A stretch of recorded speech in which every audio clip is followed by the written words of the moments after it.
ध्रुवाय धीमहि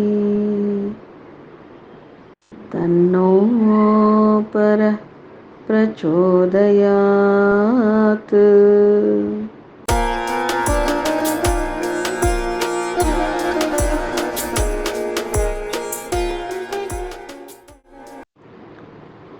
లేని ఎరుక స్థితిలో ఉండి ఇచ్ఛా నిర్ణయాలు లేనటువంటి గురుపుత్రుడు దేశికవర్యుని కృపచే ఆసువుగా వ్యక్తమైనది ఈ జ్ఞానగంగా ప్రవాహం.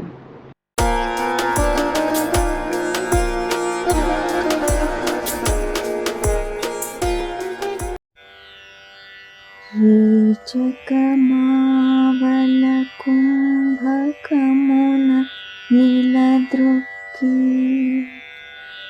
సాధనలెల్ల విలయముంద సదా నిజ గురు పరమగురు పరమేష్ఠి గురు స్ఫూర్తిన నిలచిన వాని ప్రజ్ఞ శూన్యమున పూర్ణమై నిలచి పరమునందు పరమశివా ఏమని బోధింతు ఏ రీతి నిర్ణయింతు దేశికవర్యుని కృపా స్వామి నిర్భయానంద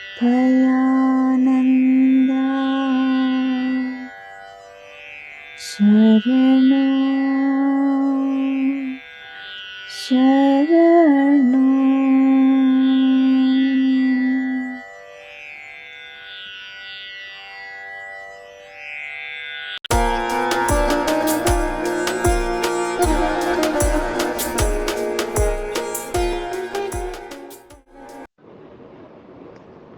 సాధ్య వస్తు ప్రాప్తితో సాధనలెల్ల విలయమగును.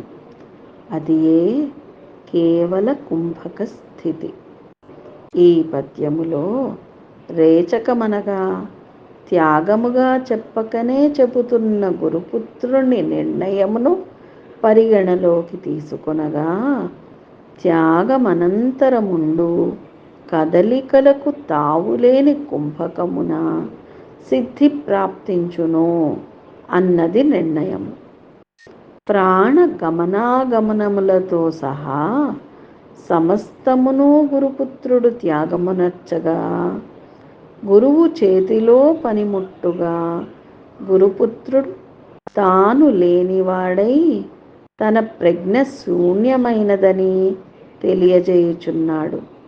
అటులుండ గురుపుత్రుడు తాను గురుస్ఫురణ అందుకొనెనని ఆ స్ఫూర్తి వలన ప్రజ్ఞ పూర్ణమై ఏకకాలమున తనకు శూన్య పూర్ణానుభవములు కలిగెనని తెలియజేయుచు తన అనుభవ నిర్ణయమును లేఖనే వ్యక్తపరుస్తున్నాడు.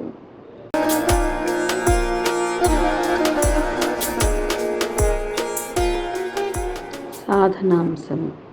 చతుస్సంధ్యలలో సాధకులొనర్చు ప్రణవోపాసన మరియు ఇతర సాధనముల యొక్క లక్ష్యము కేవల కుంభక యోగము సిద్ధించి తద్వారా జన్మరాహిత్యము సిద్ధించుట.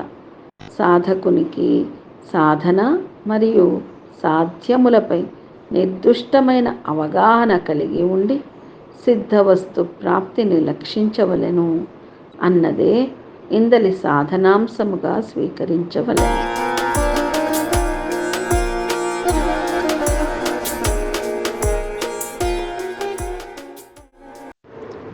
హరి ఓం. శ్రీ గురుభ్యో నమః. హరి ఓం.